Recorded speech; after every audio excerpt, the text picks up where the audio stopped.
Amen. Alors, donc, et le paralytique, il a l'assurance. On a dit la foi est une ferme assurance. Il a l'assurance que là où je vais là-bas, je vais être guéri. L'assurance.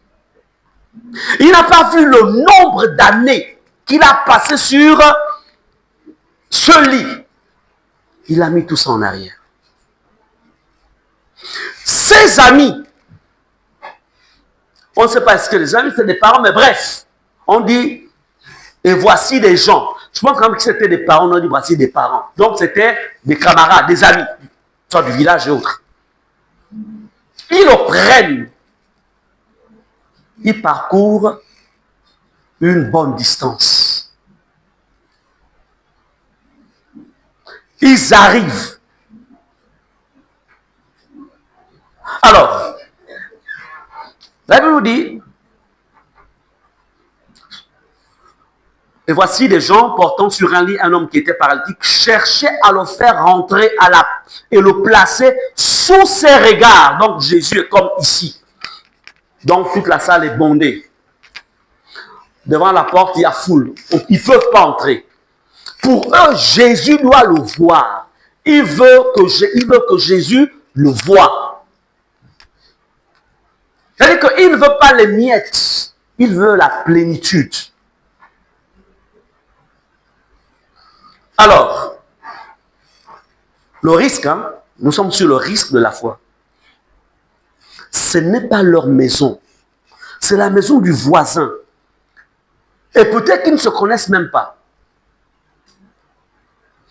Avant que nous n'ayons les tôles, dans une époque extrêmement reculée, les toitures étaient faites en, on appelle ça comment? En paille. Personne, tu as connu la paille? Oui, tu as pas connu la paille. Toi, tu es dans les années 80. Si tu demandes à ton tu diras à quoi ressemblait la paille. La paille, on devait la changer au moins une fois par an, si je n'exagère pas. Hein, n'est-ce pas, quatre membres et puis Papa Ouaga? Quand on avait les moyens, une fois par an. Quand on n'avait pas les moyens, une fois tous les 2. Voilà. Parce que ça finissait par pourrir et faire filtrer l'eau. Donc, vous imaginez, ils arrivent. La toiture est en paille. Ce n'est pas de la tôle. Donc, on peut facilement... Bon, chez eux, c'était des tuiles, en fait. Il fallait retirer. Ce n'est pas chez toi. Ton problème, c'est que le paralytique, là, ça fait longtemps qu'il est dans cette situation. Jésus qui est dans votre maison, là, doit le guérir. Donc, ils prennent des risques. Ils démontent la toiture de quelqu'un. Je ne sais pas si vous imaginez un peu la dimension vraiment de la détermination qui était la leur. Hein? Une maison. Tu as transpiré pour construire ta maison. Et voici quelqu'un, parce que tu as accepté que Jésus soit dans ta maison, vient enlever la toiture de ta maison. Pour faire rentrer un malade. Est-ce que c'est pas de la folie, ça? Il faut être fou. Bon, pas la mauvaise folie, hein, mais il faut être vraiment... Amen. Regardez jusqu'où une personne qui est à la recherche d'une solution est prête à aller. Ça, ils sont dépassés. Ce paralytique, là, ils l'ont emmené partout. Ça n'a pas marché. Jésus, il n'y a que cet homme-là. On a entendu parler qu'il ressuscite les morts. Lui, là, il faut qu'il voie un autre type, là. Notre parent qui est malade, notre ami qui est malade. Risque de la foi. Amen. As-tu déjà pris des risques de la foi? As-tu déjà pris des risques avec Jésus? T'es-tu déjà retrouvé dans la zone, je dirais, de l'inconfort à cause de la foi? Parce qu'il y a un défi que tu veux relever.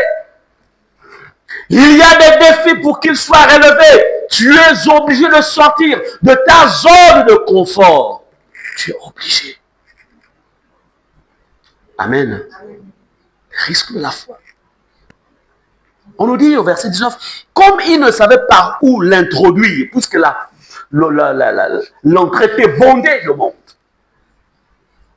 à cause de la foule. Écoutez ceci. Pourquoi il y a des moments où tu dois en fait prendre des risques? C'est parce que parfois il y a des obstacles que tu rencontreras.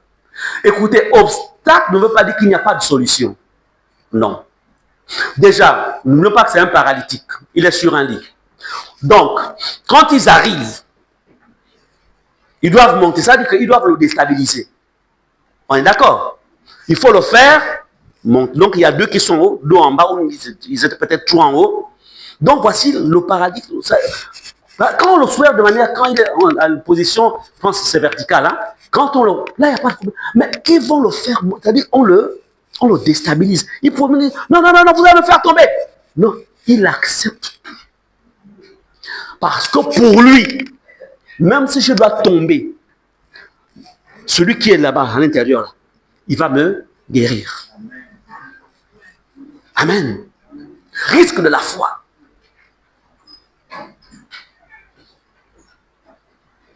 Donc, ensuite, il y a la foule. Écoutez, une foi sans obstacle, ce n'est pas de la foi. La foi rencontrera toujours des obstacles. Ça, je vous le dis.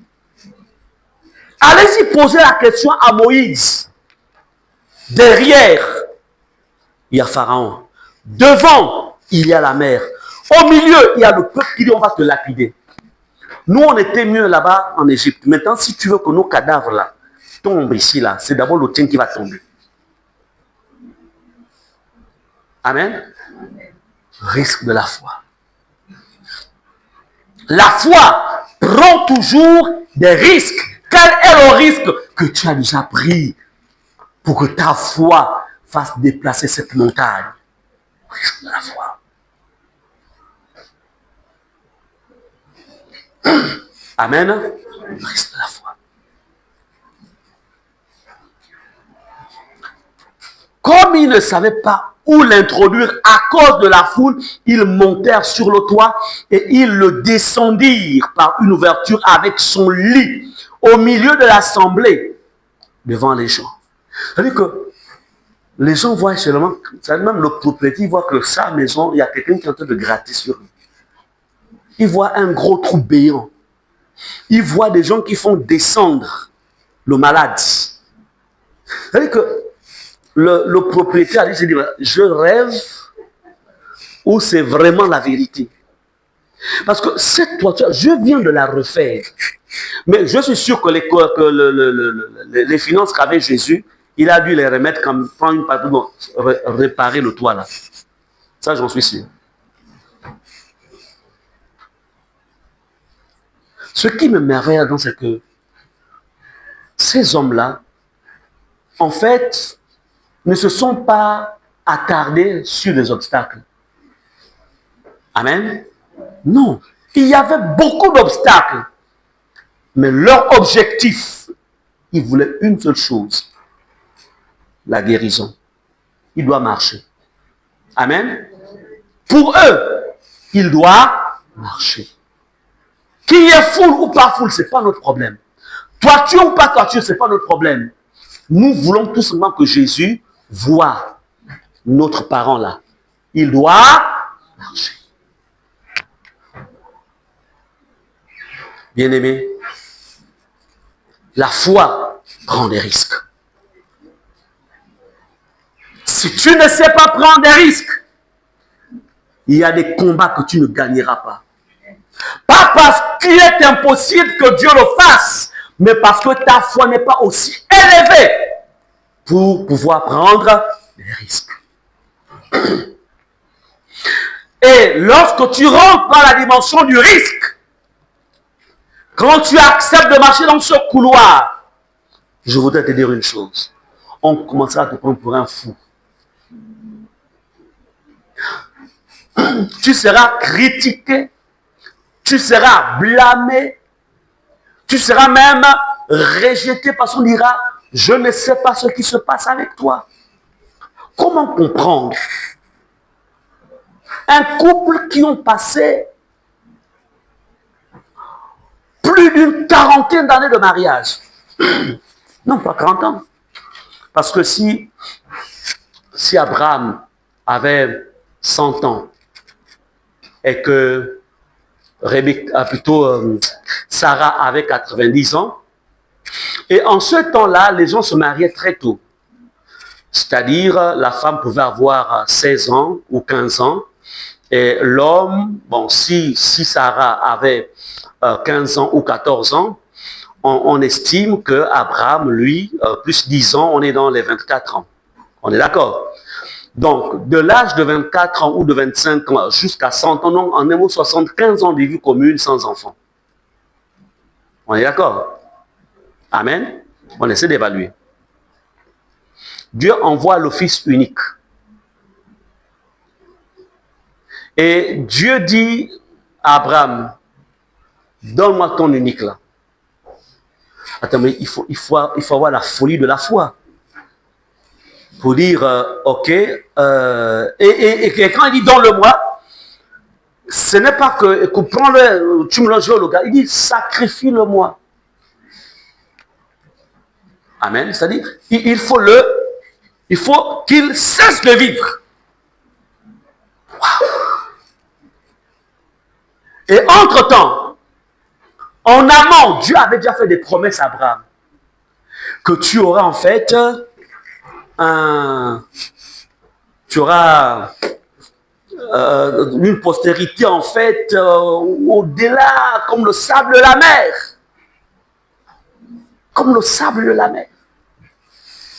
Oh. Mais la postérité là, l'enfant que tu viens de me donner là, tu veux le récupérer. Quand je vois ma femme, c'est-à-dire que quand je la vois, il n'y a plus rien. Il n'y a plus rien qui attire. Tout est plat.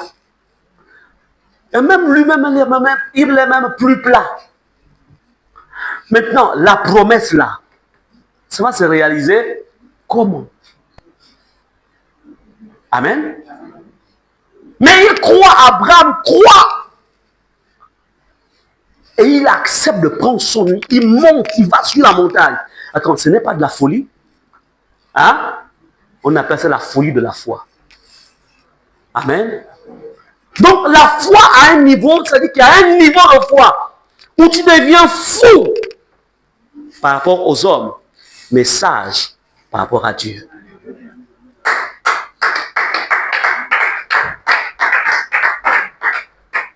Et nous voici, nous sommes les descendants d'Abraham par la foi en Jésus-Christ. Alléluia. La foi. Donc, comprenez qu'il y a... La foi prend toujours des risques. Tu ne parles pas la foi pour guérir le mal de tête. Ni pour avoir 1000 francs. Ce n'est pas la foi là.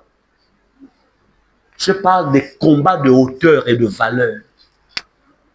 Des défis qui sont tellement élevés. C'est de ces défis dont je parle.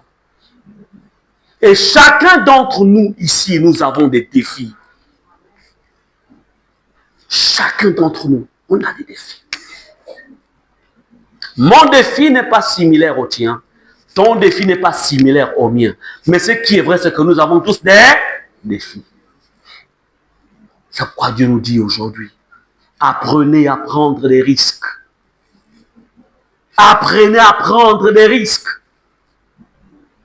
Apprenez à prendre des risques. Beaucoup de chrétiens aujourd'hui veulent des résultats, mais sans risque. Ils ne s'engagent pas sur le chemin du risque. Ils sont devenus sages. Bien-aimé, il y a un moment où en fait, tu dois laisser la sagesse des hommes et rentrer dans la folie de Dieu. Et c'est ce qu'ils ont fait. Comme ils ne savaient pas comment l'introduire, à cause de la foule, à un moment, laisse la foule crier, laisse la foule parler. Oh, mais tu fais quoi là-bas, hein? Mais vous êtes comment? Mais qui vous a éduqué comme ça? C'est comment? Comment vous voulez déranger le maître? Il dit, tu peux parler. Ce n'est pas Jésus qui est en train de parler, c'est toi qui parles. Moi, c'est Jésus qui m'intéresse. Amen. Laissez la foule parlera toujours. La foule parlera toujours. La foule n'est pas connectée au même réseau que toi. Toi, tu es dans le réseau de la foi. La foule est dans le réseau du naturel. Toi, ne te connecte pas à la foule. Toi, tu suis la pensée de Dieu. Tu suis ce que Dieu t'a dit dans l'esprit. C'est ce que tu suis qui est conforme à la parole. La foule. Bien aimé, la foule. Ça peut être le frère en Christ ou la sœur en Christ, mais qui n'est pas connecté. Qui n'a pas saisi ce que Dieu t'a dit. La foule, ça peut aussi être le païen, ça peut être le parent. Ça peut être l'ami. Ça peut être aussi le rétrograde. La foule. Amen. N'écoutez jamais la foule. N'écoutez jamais la foule. Sinon vous passerez à côté de ce que Dieu a prévu. Mais j'aimerais vous dire, Jésus était un homme de prière. Jésus étant Dieu, il est prophète. Dans ces temps de communion, de relation avec son Père lui avait dit qu'il y a un paralytique qui viendra vers toi. Amen. Jésus savait tout. Il était prophète. Il avait tous les dons de ministère sur lui. Mais pourquoi Jésus ne sort pas de la maison et ne va pas attendre ce malade devant la porte? Pourquoi il ne le fait pas? Parce qu'il y a un niveau où ta foi doit être, en fait, doit écarter tous les obstacles. Toi, tu dois permettre à ce que ta foi écarte les obstacles et que tu arrives au port désiré. Amen.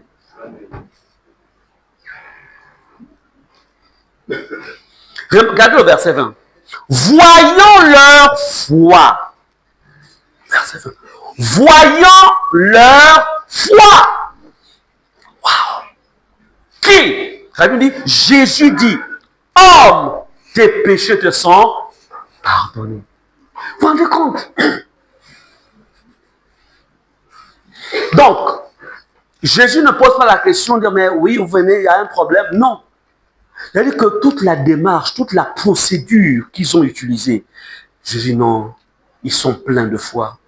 Non. On ne dit pas Jésus voyant sa foi. Mais il dit leur foi. Donc, et les porteurs, et le paralytique.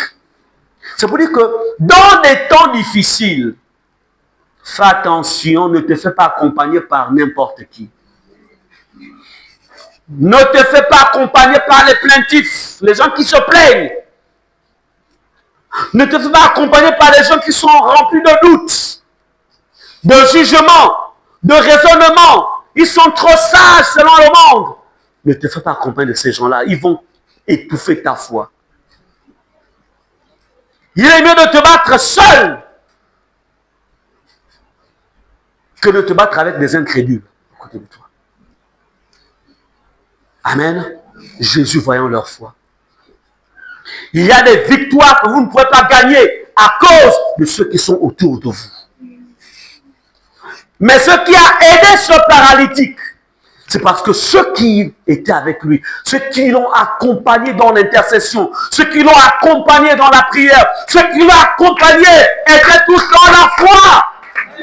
Dans la foi. Si tu sollicites un frère, une soeur, frère, soutiens-moi dans cette situation-là. Vraiment, je voudrais compris. C'est moi. Écoutez tous ces frères. Je sais que Dieu est capable de tout. Mais je pense quand même que... Enfin, il faut quand même que tu réfléchisses. Hein? Quand tu vois quelqu'un commence à dire, il faut quand même que tu réfléchisses. Il commence par la parole. Hein? Après, il dit, mais. Quand il ajoute mais là, ça veut dire qu'il vient de se disqualifier. Il faut dire que ce n'est pas la bonne personne qui doit t'accompagner dans ce combat. Oui, je sais que Dieu est capable, je sais que Dieu peut tout, mais il ne faut plus l'appeler pour te soutenir dans le combat. Là. Amen. Il y a des accès qu'on ne peut pas atteindre, pas à cause de nous, mais à cause de ceux qui sont autour de nous. Remarquez que les miracles, les défis les plus violents, si je peux dire ça comme ça, que Jésus a, par exemple, à chaque fois qu'il y avait résurrection de mort, Jésus n'allait pas avec les 12, hein. Il prenait toujours 3, Pierre, Jacques, Jean. Il faut remarquer dans les évangiles, Pierre, Jacques, Jean. C'est avec eux qui rentraient dans la pièce où il y avait le défi, c'est-à-dire l'enfant à ressusciter, et les autres restaient dehors.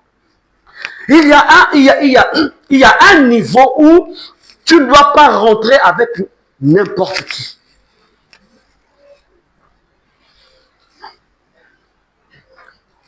Laisse les 9 là dehors. Rentre avec Pierre, Jacques et Jean. Et il y a même encore un autre niveau où tu dois seulement être avec Jean. Remarquez comment Jean a écrit les évangiles. Amen. Vous voyez la différence? Vous voyez pas que Jean a écrit différemment de Pierre, différemment de Matthieu, de Marc. Bon, Luc encore n'était pas avec Jésus. Luc était un médecin scientifique. C'est sur la base des recherches qu'il a eu à faire, qu'il a écrit le livre de Luc et des Actes. Mais regardez comment Matthieu a écrit. Regardez comment plutôt Marc a écrit. Et regardez Jean. Il y a une telle profondeur à cause d'une proximité trop forte. Amen. Quelle est la personne que tu as permis d'être trop proche de toi? Quelle est la personne qui est très proche de toi? Quel est son état spirituel? Quel est son état de complicité avec Jésus? Quel est son état? Comment tu peux prendre un charnalisme à côté de toi? Tu lui confies tout. Comment tu peux le permettre? Vous savez, dans le monde des esprits, il y a ce qu'on appelle des esprits surveillants. C'est quoi un esprit surveillant? Viens, ancien. C'est juste un exemple que je prends. Voilà, mais lui, il est spirituel, ne vous en faites pas. Lui, il n'est pas charnel, mais c'est un exemple que je prends. Alors, il marche. C'est un chrétien, il prie, il aime Jésus, mais son niveau de consécration n'est pas très profond. Alors, il y a des choses qu'il n'a pas encore vraiment traitées dans sa vie.